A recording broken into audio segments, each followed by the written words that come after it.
Digital transformation is an unprecedented and unstoppable evolutionary force in business today. The digital economy is growing at twice the rate of the wider GDP.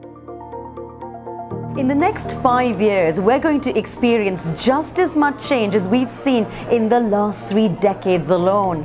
That is thanks to this growing confluence of both emerging and next-generation technologies. We're talking about things like deep machine learning, immersive mixed reality, second-generation biometric security, and advanced data science.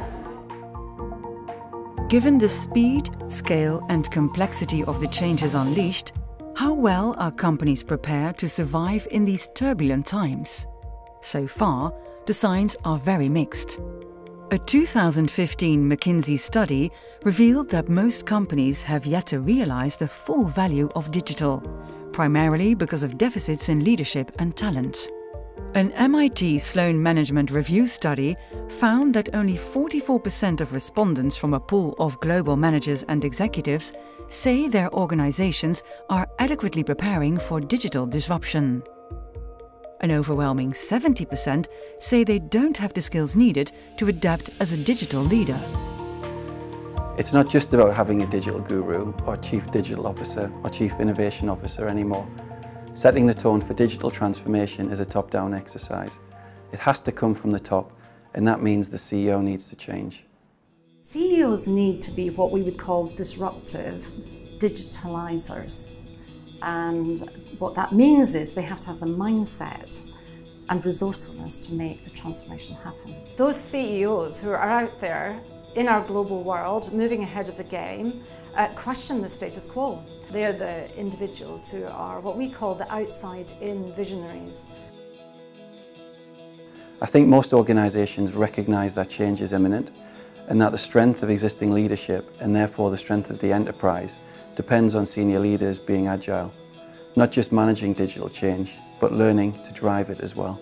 CEOs with the right qualities at digitally forward enterprises are increasingly proving to be younger. And that's even more the case in growth markets such as India and China, in contrast to the mature markets in the West. Asian companies are fundamentally more agile than Western companies, and this is, in a large part, this is because the entrepreneurs are still running those organisations and they're running them entrepreneurially as opposed to a global corporation. Also, the average age of Asia Pacific CEOs is 15 years less than the average age of US CEOs. So perhaps this is why so many MNCs are looking to the East for their innovation and new business models. This digital expertise tends to be younger than the average 60 to 65-year-old on a board. Plus, when you combine that with the need for women and diversity on boards, we find in the US that companies are seeking women or diverse board candidates with this digital expertise.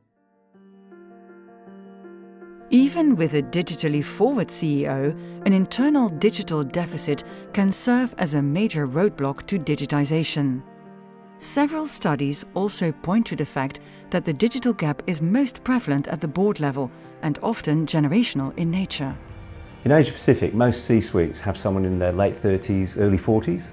On boards though, we've yet to see this change and they're still generally older people. But Asia is such a digitally driven ecosystem that's rapidly absorbing and adopting new technology that we expect that boards and their composition will change also.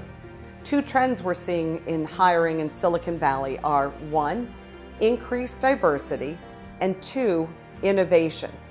Both lead to cognitive diversity, the concept that different thoughts in a room will lead to increased performance. I believe it's time for younger individuals and talent to have a seat in the boardroom, particularly when they do bring with them visionary thinking and proven deep expertise. This is a generation that straddles the best of both worlds, right? Analog and digital. And it's the ideal bridge to create some creative abrasion in boardroom discussions, precisely the kind of healthy friction that catalyzes new thinking and new approaches.